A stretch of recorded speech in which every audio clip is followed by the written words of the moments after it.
distribution, and you basically decide, given that if you want to play a high or low SPR spot, or if you want to play a a shorthander or a multi-way pot. When the flop is dealt, the hand kind of just starts over again, and you're now constrained by the exact board texture and SPR, and you now have to come up with a game plan that takes into account this exact flop, and how often and what will happen on the turn on the river. So yeah, the other reasons board texture is pretty important in PLO is simply because of how the actions on the flop affect your and your opponent's perceived range, and how it will actually cause this range to diverge from each other, and this will have as a result that different turn and river cards will will benefit one range more than the other. So for example, the flop aggressor is usually more able to later represent in the hand the flop nuts, simply because the other guy just called, so usually that takes away the nuts from his range. And finally, the board texture will help us determine proper bet sizing, as well as opponent tendencies.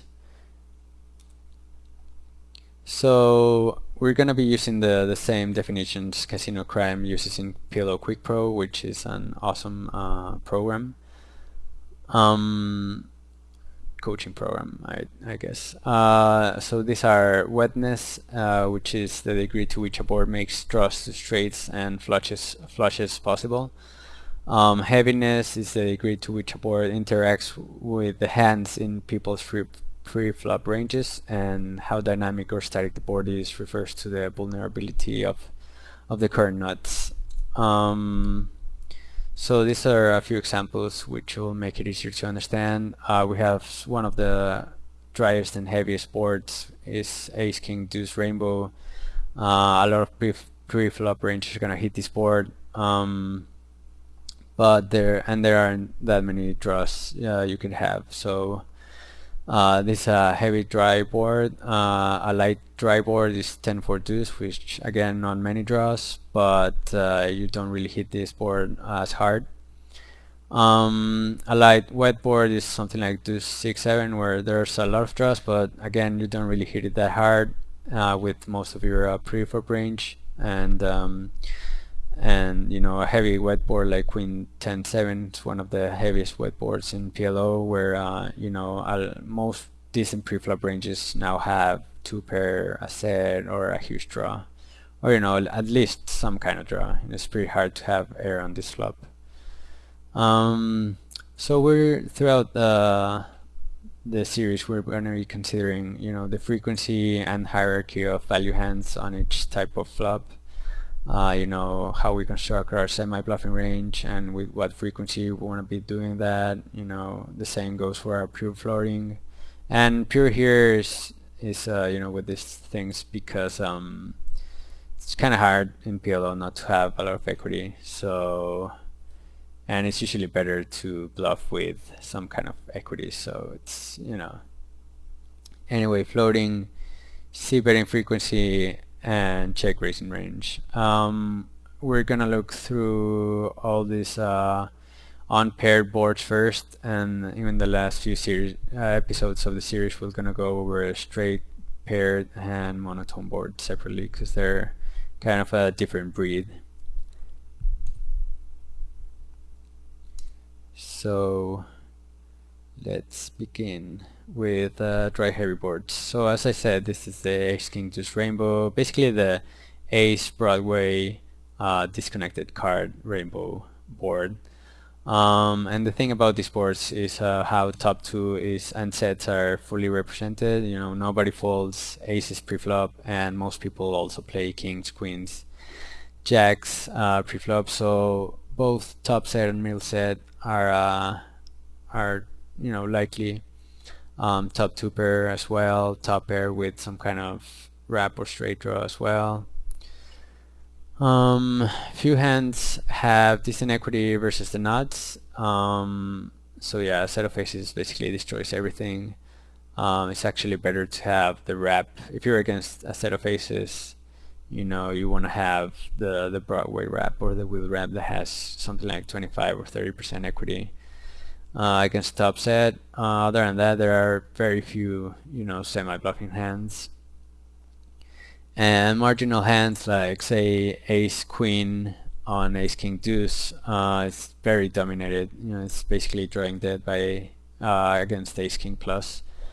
So that has, as a result, people tend to play kind of straightforward on these flops. They don't really barrel or value bet as thin, and people are usually looking to get to show them cheaply unless they have, the nuts or second nuts.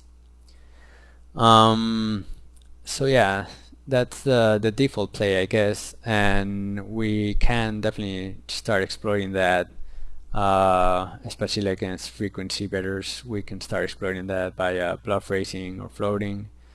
Bluff raising usually will work best when you're out of position, or I guess it won't work best, but it has more of an advantage when you're out of position because it ends the hand immediately. And when you're out of position, obviously you have a built-in strategy deficiency, I guess, because you're out of position. And in the hand is usually better. Floating is usually better used in position, also, since you get more information on the turn. So yeah, we can basically do that, and if we're the aggressor, we can start barreling or value betting thin ourselves. These boards are kind of the easiest to make a plan on, simply because the nuts won't change as often, so I won't really spend that much time here. Alright, so dry average boards, we can see now that one of the two cards is not a Broadway. So top set is already still there, but now middle set is much less likely, and top 2 as well is much less likely. Also, there are a few more semi-bluffing hands, and that's it. So what's gonna happen on this type of sports that's different from the last ones? Well, the fact that top 2 is less likely makes top pair plus overcards to the second card much more stronger. With king queen jack 10 on this queen 7-4 rainbow board, you're feeling pretty good about your hand, because you have a blocker to top set, and middle and bottom set aren't as likely, and you're doing well against even bottom 2 or top 2. Well enough, I guess. So these are the boards where that's most gonna have an effect on. People are still gonna be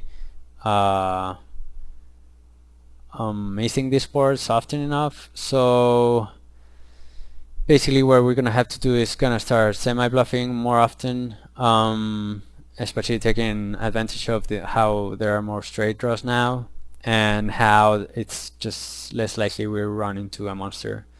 So if people don't really have top pair here, they really can't continue against the racing range as often, and for that reason, with top pair, you're usually gonna have to continue against the race from an active player, just because if you're folding top pair to a single race on these flops, then what are you calling down with? You won't have two pair that often. And we'll look at some examples when we get to the hands. Alright, so the last type of boards we're gonna look at today are dry light boards. You'll see here that these don't really have that many Broadway cards, just the jack and 10, and they're pretty disconnected, and they all have low cards. So this basically means much fewer sets in people's ranges, as less and less people are gonna play 8s, 9s, and 10s.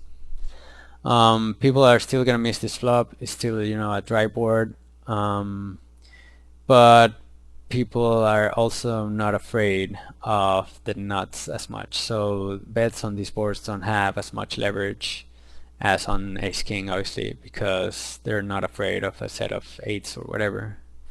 So people are going to continue with weak ranges, and I've seen people continuously call a bet on this fluff with like even like tens and jacks, and just like any eight could feel okay about his hand, probably because he will either have some sort of gut shot to go with it, or high cards are probably clean and probably gonna make two pair good. Yeah. So still we're gonna do some semi bluffing on these boards, and we're gonna take into account that overcards and overpairs are pretty valuable here. Since top set is discounted, then a hand like ace ace with a gutter on most of these boards is gonna be a real pretty strong hand, unless the SPR is deep, or you get two guys putting in action. If you have just like a 4 9 4 3, if you have a 4 with 3 overcards to the 9, that's a pretty good hand. It's usually gonna be, two pair outs are usually gonna be good, again because people just have very few sets in their ranges. Alright, so let's just take a few looks at some stuff you can run in Pro Poker Tools. A big shout out to Backfan, PPT's creator, that helped me out with this stuff. And let's see, so here we have a heavy dry board, the Ace King 6 Rainbow, and just a starting 30 BP range. I'm just showing you what kind of stuff you can do with the Ask the Oracle function. So you can go, what is the hand type for player 1 on the flop, and we can see here, because this is such a heavy such a heavy board, player 1's going to have 2 pair of trips more than 30% of the time, and this pair right here is usually going to be top pair or middle pair, and usually, I mean not usually, but it might have some backdoor equity, or some other type of straight draws to going with it. And this 8.5% of the time he's going to have nothing, which is pretty low. So you can take a look at how hard this board hits people's ranges. On the next one, I put in a dry average board, Queen 7 deuce, and first of all, the nothing goes almost triples, I guess. It goes up to 21, and two pair and trips, instead of being 30% or whatever, it's now only 13%. So that's a huge impact. You can see now how you can start semi bluffing later on these boards, because people are just not gonna have that much to fight back with. I guess these pairs also include it would be kind of cool to make it know how often he has top pair. But I guess this includes like kings and aces that are probably not gonna stack off unless they have some kind of secondary equity against raise on this type of flops, because they're not doing well even against reps. Alright, so last one, we got a pretty dry light board here, same range, and we can see the nothing goes up to 25, so now it's definitely triple on that on Ace King 6 Rainbow, and two parent trips are just 7% in between them, or 8% or something. Steel pair, she's gonna have more over pairs, and if they do have some secondary equity like a gutter, it's probably not gonna fold as often, but still 25% just basically air, that's pretty good. And of course some percent of these pairs are bottom pairs or random stuff like that. Another thing you can do, and we're going to be using Pro Poker Tools maybe in later episodes, is just going to be some more advanced stuff on how flops tend to run out. This is simply monotone, two-tone, and rainbow flops, and this isn't worth much, except the fact that rainbow hands pre-flop, they're not usually going to do that well unless the flop is also rainbow, and they're not going to pick up backdoor flush draws while their opponents are, so it's kind of, rainbow handers are still just kind of fighting without much backup in many situations. Last but not least, we have another cool example of what you can do. Instead of using the Ask the Oracle option, I went to common questions, and I ran the hand types. There's all these options. And the thing I did here was just run a 15% range on this board, and this board is basically true broad waist and then a small card.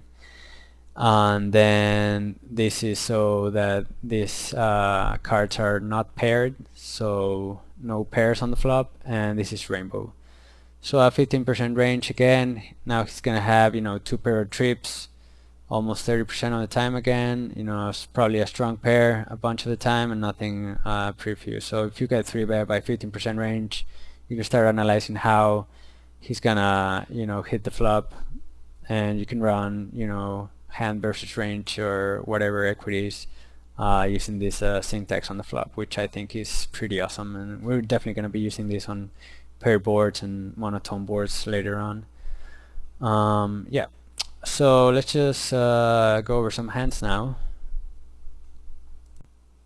Hey, welcome back. Alright, so I just have a few hands here with dry board textures. Just playing 100 PLO at Bookstars, and I ice raise with a hand that's, kind of nice. Doesn't really play that well multi-way. But against these opponents, I think it's just kind of standard. Interesting decision on the flop here. So what I want to bring up is actually a Pro Poker Tools thing I ran. We can see here, and I just ran this, on this board with my hand against their ranges, without excluding any of them having aces, because I think they would have just limp raised or 4-bet shoved or whatever. How often does player 1 have the best high on the flop? And the answer came up with is 34%, which I think is pretty impressively high. And it just kind of goes to show you, I mean, obviously it has to do a lot with how wide the ranges are, but it just goes to show you how dry this flop is. And I think that this is obviously, I mean, it's still 34%, which is a lot, especially when the pot is this big and the SPR is only like 3 with them. But the other thing is, they might have, jacks or queens also, but if I bet here, like, I can have jacks or pair jacks or queens in really bad shape, so they might be able to fold them. So even though I only have top pair with a gutter here, I think this spot to bet in such a big pot, just take it down, and I'm doing okay against top 2 pair. And they might even get it in with like 4-5-7 or 6-9-8 with a double gutter somehow with a 5 or something. So I think this is a bet that, when you're usually in a 4-way pot, you don't really want to be betting without a really strong hand, but this board texture make it such that it's probably plus EV, taking into account their ranges. I might even believe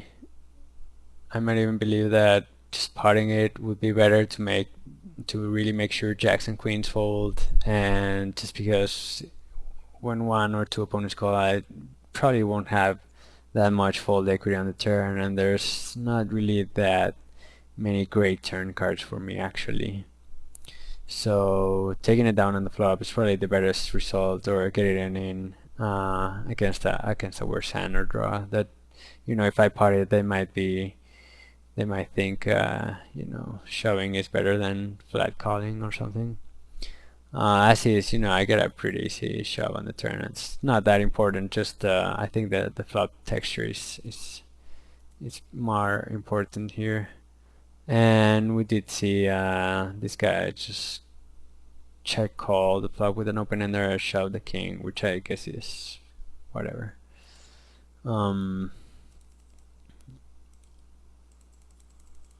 um, I think he should actually just shove the flop if he's just gonna continue. I think it's big enough. And you know his overcards. There's, as I said, there's not gonna be that many um, sets on this board, so his overcards are might be clean, and he might have decent equity against top two pair even, probably 30% or so, but with the or more with the open-ended. And two backdoor flush draws, and he puts me in a really tough spot if I happen to if I do happen to have ace or something. I probably have to fold them or something because it's still four-way and he potted into me or whatever. So I think he should take advantage of the fact that this flop is really it's kind of dry light, and just shove himself. Once I bet, I mean, I guess he could still just shove, and if this guy folds, it's probably fine by him. But I guess just calling is definitely, probably doesn't have much fold equity now that after I bet, because I'm gonna be getting really good odds to call. So probably once he checks, check calling is better, but I think he just bomb it. Even if sometimes his draw is if his draw is dominated, then he does have the overcards. Alright, so next hand. Oops. Alright, so I open under the gun. Not a great hand, but I think it's okay.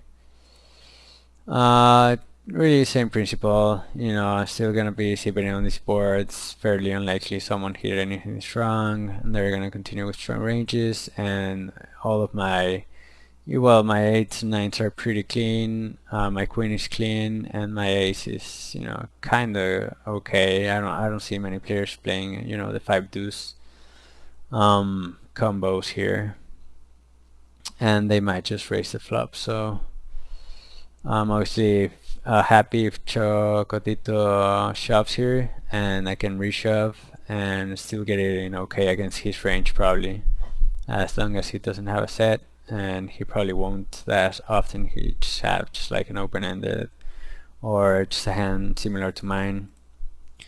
Not that interesting of a turn. I just party since it's three-way, and I definitely want at least to have position by the river, or if they want to continue, then I'm charging the max. This guy calls and then shoves the river, which I'm running really good odds and doesn't really make much sense. So I'm like, whatever. I call and I run good, and that it's just like a wild bluff. But I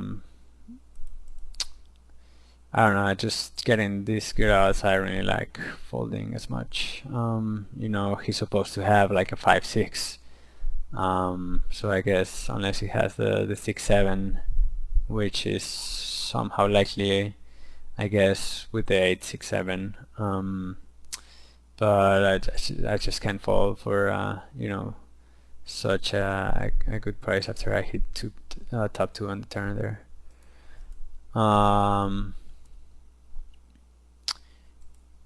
Yeah. So about his hand.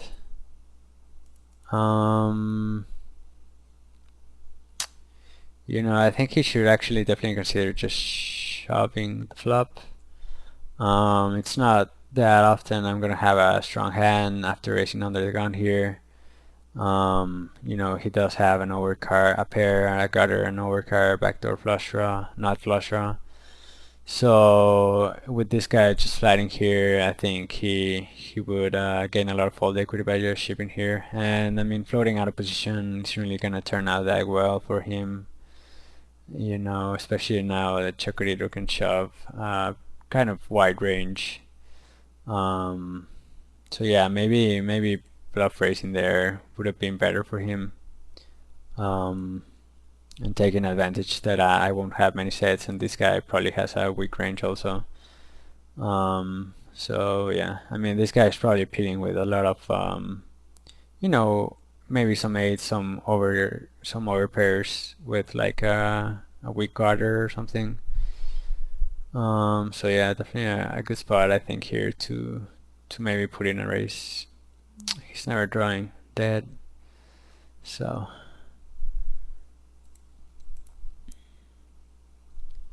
all right. Another example, preflops pretty standard. I open from the cutoff with a double pair hand. Call a 3-bet, and just flop bottom set. It's pretty standard. I just bet and bet the turn. So I just want to talk about my opponent's hand on the flop actually. So he 3-bets pre-flop, which is not great, but he's 3-betting, wider than most, so this is in his 3-betting range. The SPR is now only 3. And this again is a really dry board where it's kind of unlikely I hit jacks. I actually also have something on Pro Poker Tools on this hand, I think. Alright, so I ran a simulation assuming this guy had aces. He does have a blocker to the ace and the king, and he did 3-bet pre-flop. So anyway, assuming he does have aces on this board, and even against two tighter ranges as mine is and Ash Freaks is cold calling from the small blind version on the cutoff open, I guess. Houston does player 1 with aces have the best high. That's 80%, which is pretty high. Even against decent ranges, that is pretty high. He does not have aces, obviously, but even with his ace king, against an ace jack, that's in an 18% opening range, so probably not the worst ace jacks. He still has 30% equity. Against a set, he has 19% equity, which is a lot to be with ace high and a gutter to backdoor flush draws. So I don't know. I mean, if he pots it here, I kind of have to fold even like queens, which I shouldn't have many queens, but if I do, I kind of have to fold them. Even if I have like a jack, it shouldn't have a gutter. So if he pots it, I'm usually probably gonna fold because I still have Ash Freak behind me, and I know to shove I'm gonna need more than the 40 or 35% equity I'm gonna have versus aces. And versus ace jack he has 30%. That's probably the same against jack 6. Yeah, 27%. So this is a spot where he chose to check and then check call, which is probably the worst play, I guess.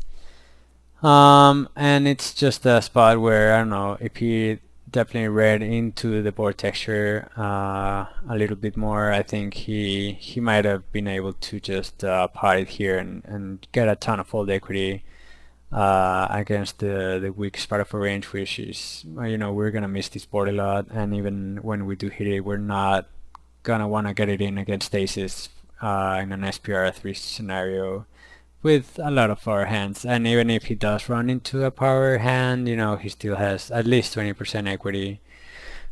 So that can't be that bad if he only needs like 30% to pot and then stack off.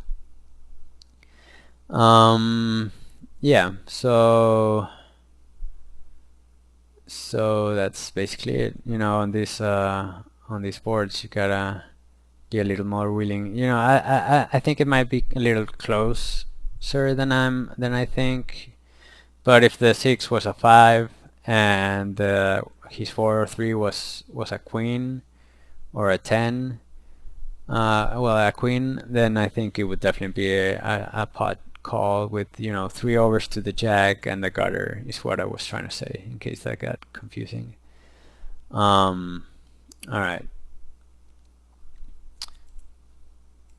So next hand, This guy opens under the gun.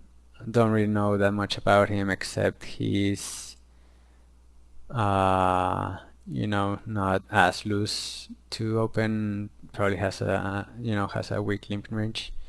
So I just flat. Hand plays okay. Multi-way. Three betting's not that bad, but I kind of hate to get four bet. Flop the second us on a heavy dry board. Definitely not happy about the ace being out there. But when he bets so small, I mean, I would probably still raise anyway because I do have a gutter. So even against aces, I have an escape route, which is definitely important.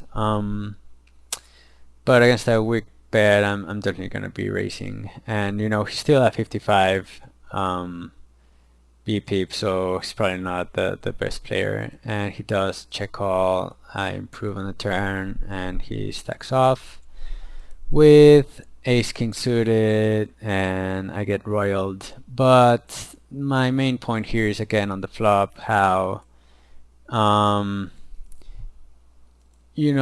it's I'm destroying his hand. He has 7% equity, and he shouldn't really be able to continue with his hands for exactly this reason. He's drawing very thin against ace jack or ace jack plus. So it's really profitable even if I didn't have the set of jacks with just the king queen.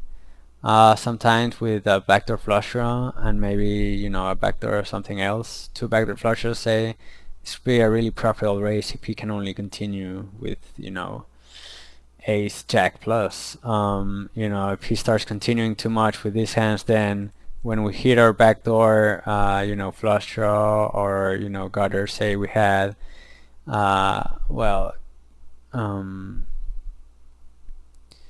just even jack 10 with clubs, then now we can pot call the turn probably and be fine with it, and he's just gonna have the thing. What I'm trying to say is he's just gonna have to fold the flop so much, and if he does continue with this weaker part of his range, then we're actually gonna have a pretty profitable turn barreling.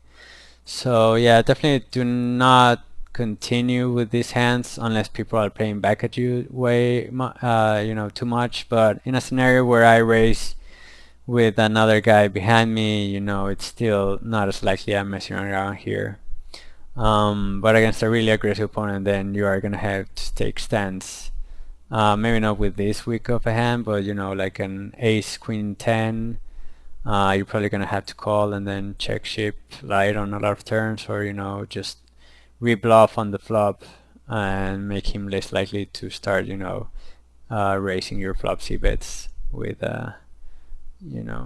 lightly. So yeah, that was just an example of how bad shape hands are on heavy dry boards, and that's actually probably why I discovered I have a really high BB per 100 win rate on these boards, like 30 BB per 100 through the 11,000 hands I filter or whatever for this board texture. Just because, well, if you're playing, a tight range, you're often gonna overset people or dominate their hands, and they just have so little equity. Yeah, you're gonna win tons of money. I'm actually interested to see what type of board texture I'm losing or winning the list, because that's way too high. Alright, so we're deep here, and standard open, get 3-bet standard call. He 3-bets 7.3%, so not just aces, especially now having the ace. He's definitely not gonna have aces as often. He does c-bet and barrel a ton, and we do hit a dry light board. Against high c-betters, as I said, we have the option of bluff racing or semi-bluff racing, and or just floating. I think if we were shallower, 100 BBs to start, or maybe even just 140 BBs or somewhere around there, this could be a good spot to just shove. Our sidecars are good except for the 8. It's not incredibly great. But we can get it in good here against worse 10s. He can fold out some, bear. I guess he shouldn't have that many bear kings if he did 3-bet. But we can get it in good, and we're just not making a mistake because we have a blocker to top set, and he just won't have a set of 6s or deuces as often. And yeah, but that said, we're still in position. So I think that option of semi-bluff shipping would be just way better if we were out of position. In position, floating is gonna turn out cheaper, and it's gonna have a few more advantages. Namely one like this, where I just flat and get a really good turn card. Now he bets again, and he, not many hands, but he does tend to barrel pretty light. I imagine in 3-bet pots it's highly accurate, or he might even barrel a bit more. But with stacks such as they are and all this money in the pot, and one of my best turn cards, I think calling is an option, but it's not a great option. He can still bluff me off my hand if I do have the best hand on the river. And the other thing is, if I do ship the turn here like I did, he might even fold some kind of disconnected bear king hand, just like a king queen 9. He might fold, probably not though. But if he does not have a flush draw, it's actually kind of a weak hand now.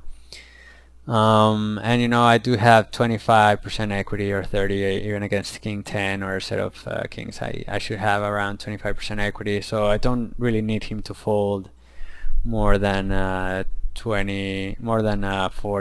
of the time probably. I'm kind of guesstimating here. But with his frequent flop c-bet and turn c-bet, I think is preferable. The gist of this hand was just how he shouldn't have that many strong at least the flop texture didn't really hit his 3-betting range that much. And once I call, I can have any pair plus side cards. The king 10 makes a lot of sense for me. Now that I shove, I can definitely rep king 10. And he just has to fold everything that's doing badly against king 10 if he doesn't have any of his health.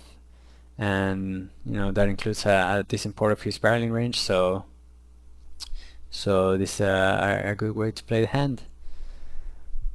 Yeah, if this board had been king 10-6, just yeah, with the king of spades, then it might not be a horrible spot to bluff raise the flop sometimes.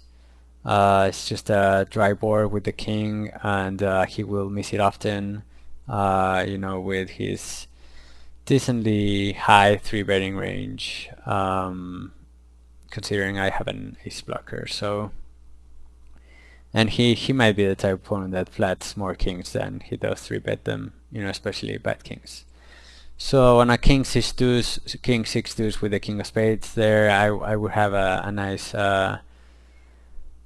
bluff raise opportunity, or a bluff to just jam on the turn when I get a good turn again, or a good bluff raising opportunity if I was, say, out of position, and I'm gonna have the same amount of turn barreling cards that I have here. If the turn is a 10, 9, a jack, spade, that's pretty good for me. So yeah, again, in position, probably floating will be more effective, and out of position, check raise, semi-bluffing would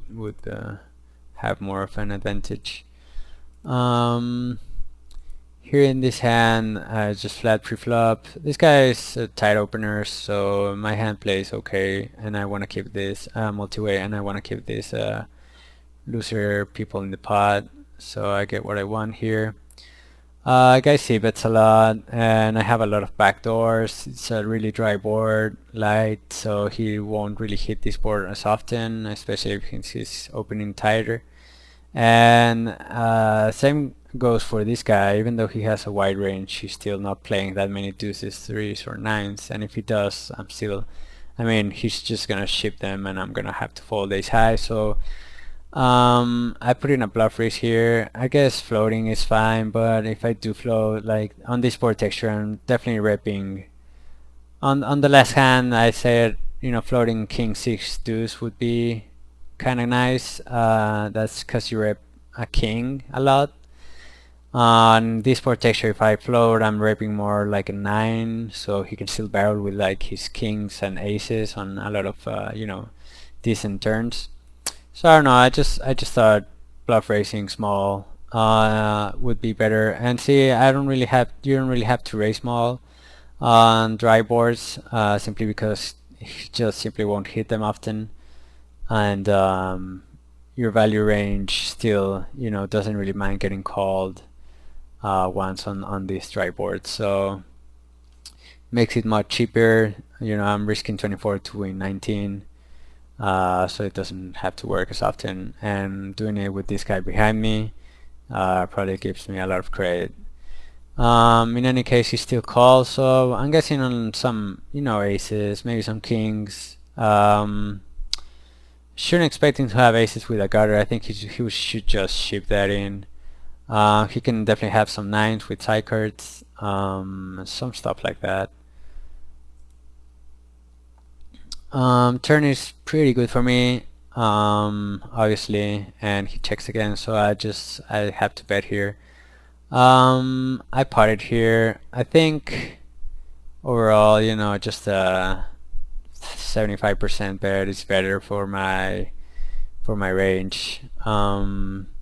If the 7 here is, you know, just like a queen, an offsuit king, I guess, I'd rather just bet like 38 or, you know, 40 and have him just fold when I have air and not have to pot it, you know, obviously. 'Cause if and yeah, the thing I want to mention here, apart from you know, the dry board and bluff racing, is, you know, building your your semi bluff racing range. You know, have it be very heavy in backdoor draws, simply because it's kind of cool on the turn to have hit either a card that, you know, gives you enough equity to bet call, because after you bet 40 you only have to call 35 to win like 200, yeah, 200 or something more.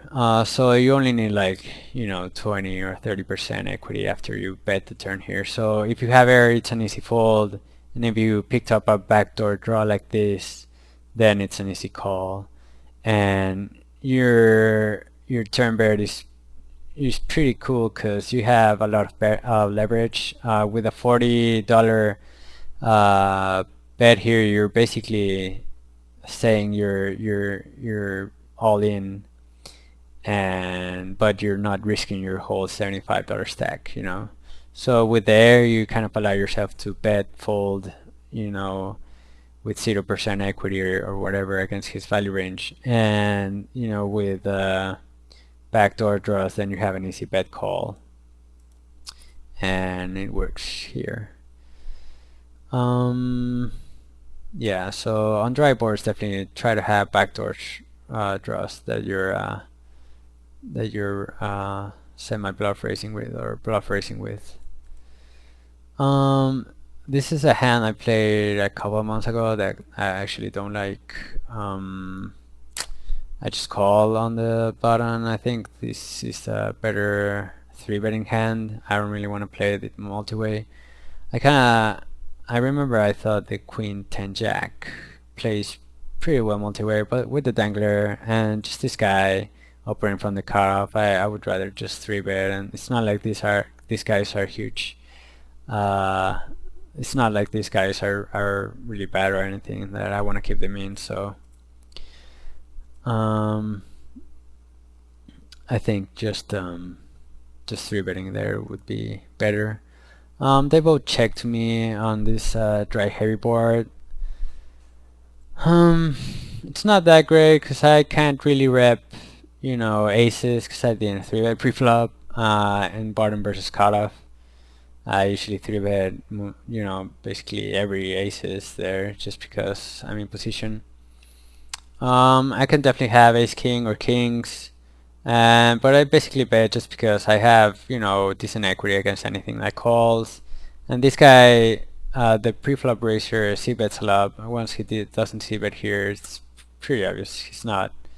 I mean, I don't think he's going to be check raising this board because it doesn't make much sense for value. It's probably too scary. And so I just bet trying to take it down only has to work around 40% of the time. Well, much less actually because I do have a ton of equity. So this guy check calls.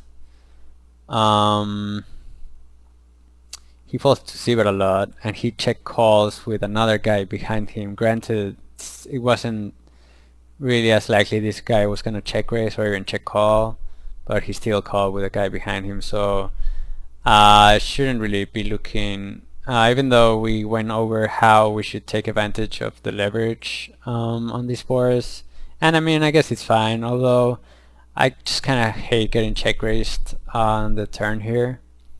And this guy doesn't seem like he's going to be check calling the flop that wide with a guy behind him, so I don't think he's going to be check calling the turn.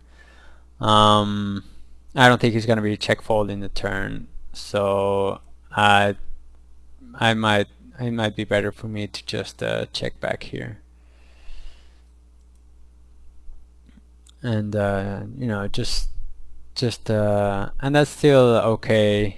Sometimes, if you want to bet the flop and you might not be able to barrel the turn, but the fact that you're able to check the turn behind, that's, you get to go from the flop to the river with just putting in one bet yourself that actually has some fold equity, and you do have equity in the pot, so it's never that bad.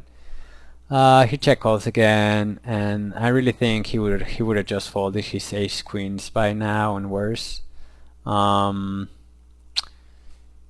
Maybe he has some like ace queen jack 10 or ace queen jack with a backdoor flush or something, but I just decided not to bluff the river because I thought it was too likely he was gonna call, and I'm kind of in the worst position to rep a really strong hand since I just flatted on the button, and yeah, so I give up, and he has ace king. Also, I didn't really think this backdoor straight draw was a great bluffing card, but it's probably not that bad. If I'm barreling the turn, I could have picked up some backdoor straight outs or something with that card, which they does hit, and it does hit my does hit my bottom flatting range, and I do have a 10 blocker. Anyway, he has ace king, and I think he played it okay. I don't think check raising the flop has that much merit in this situation. He's only really gonna get, if I have a6, I'm probably just gonna fold. So he's not gonna get that much value from worse hands. I have basically the only hand he was gonna get value from, and I might be even able to fold the turn if I don't improve. So it's okay against my hand, against my range. He's probably better off just check calling, trying to get me to bet the turn as I did. Now here, if he knows I'm not gonna follow up on the river, which is I guess somewhat likely after he calls twice, he should definitely consider just check shipping, just because he's not gonna be able to play the river that well. If he thinks I'm barreling the river, on blanks, then that's obviously just a check call and try to get more value. But I think he played it fine. On these boards, you definitely, I'm not saying you want to be careful, but you do want to let other people hang themselves when they're trying to take advantage of how the board texture adds a lot of leverage to their bets. Yeah, so that's basically it. I hope you guys enjoy the video. I know it's probably a little bit repetitive with how board textures are similar in between them, but if you figure out the small nuances, then I think you can definitely find some good edges in post-flop PLO. And that's it. Next week we'll look at a little bit weather boards, and let me know if this is a good format or if anything else. I'll be happy to comment in the forum. And that's it. Thanks. This is Oresto for This is Crack.